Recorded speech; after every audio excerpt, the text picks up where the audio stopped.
Assalamualaikum anak-anak, apa kabar kalian pagi hari ini? Ketemu lagi dengan saya dalam pembelajaran IPA dengan materi sistem reproduksi pada manusia. Kali ini kita akan belajar tentang struktur dan fungsi organ reproduksi pada manusia. Tapi sebelumnya jangan lupa berdoa, semoga kita tetap sehat dan semangat dalam menghadapi kehidupan ini. Anak-anak sekalian, untuk memahami tentang organ reproduksi pada manusia, simak video pembelajaran kali ini ya. Tahukah kamu organ-organ yang menyusun sistem reproduksi pada laki-laki? Bagaimana proses pembentukan sperma pada laki-laki terjadi? Yuk simak video ini ya. Pada video kali ini kita akan membahas organ reproduksi pada laki-laki dan spermatogenesis pada laki-laki. Alat reproduksi atau alat kelamin laki-laki dapat dibedakan menjadi dua, yaitu alat reproduksi luar dan alat reproduksi dalam.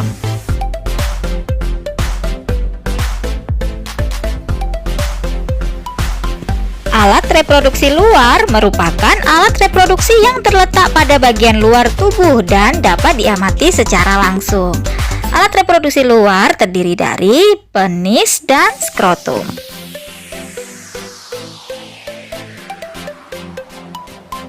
Yang pertama, penis. Bagi kamu, anak laki-laki, air kencingmu dikeluarkan melalui organ yang disebut penis. Penis berfungsi sebagai saluran kencing atau urin dan sebagai saluran sperma.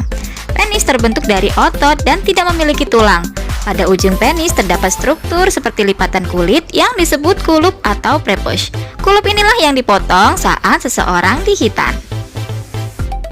Yang kedua, skrotum. Pada bagian di dekat penis terdapat kantong yang terlihat seperti lipatan-lipatan kulit yang disebut skrotum. Pada skrotum tersebut terdapat dua buah atau sepasang testis atau buah zakar yang berbentuk bulat telur. Skrotum juga berfungsi menjaga suhu testis agar sesuai untuk produksi sperma.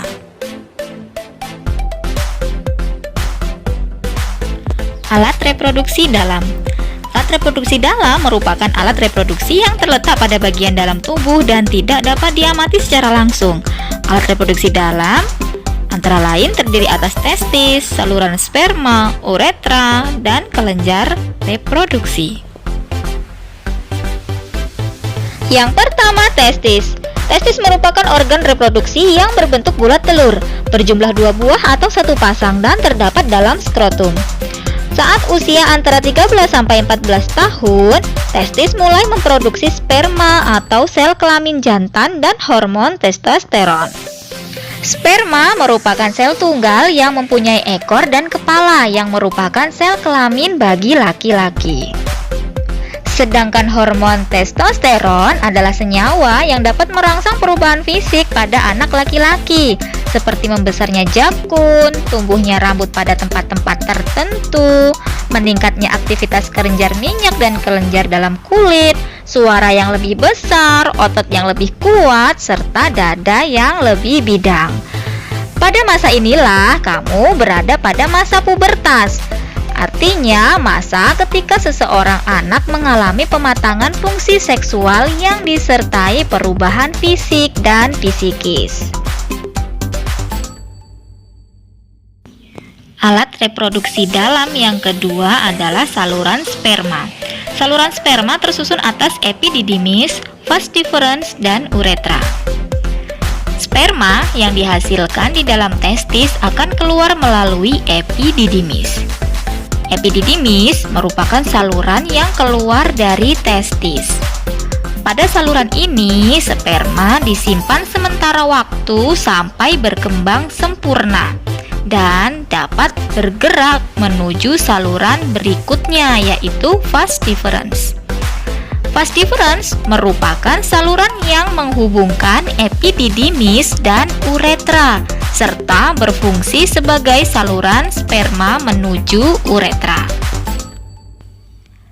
Nah, uretra merupakan saluran akhir dari saluran reproduksi laki-laki yang terdapat di dalam penis.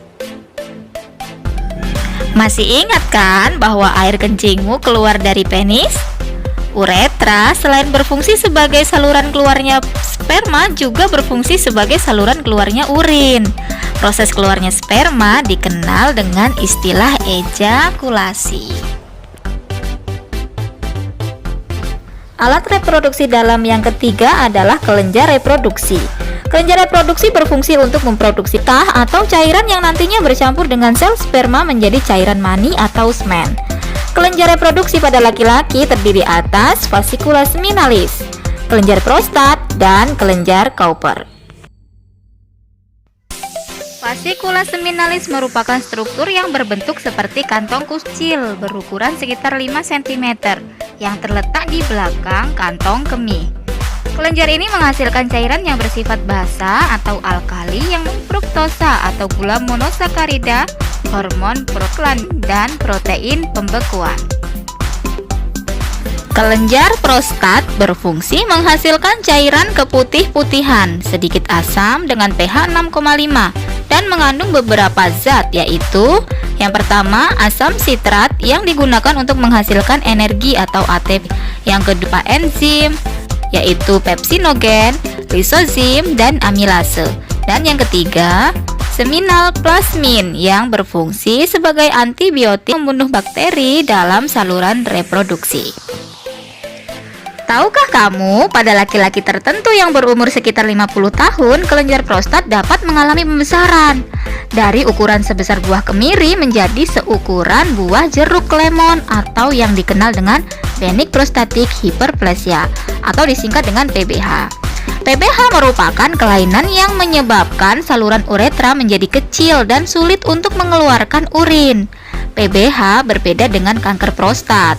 Pada umumnya, kanker prostat berkembang di bagian luar dari kelenjar prostat, sedangkan pada PBH yang berkembang adalah bagian dalam kelenjar prostat. Kelenjar Cowper atau bulbouretra.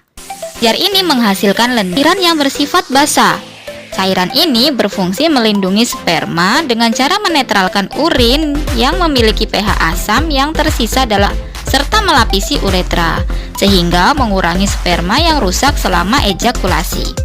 Sperma yang dihasilkan di testis akan bercampur dengan getah-getah yang dihasilkan oleh kelenjar-kelenjar reproduksi, sehingga terbentuk suatu suspensi atau campuran antara air dan zat padat yang disebut semen atau cairan mani. Semen inilah yang dikeluarkan melalui uretra. Pada umumnya, volume semen yang dikeluarkan sebesar 2,5 sampai 5 ml. Dalam tiap 1 ml semen terkandung 50 sampai 150 juta sel sperma. Dari jutaan sel sperma tersebut, hanya satu sel sperma yang akan berhasil membuahi telur.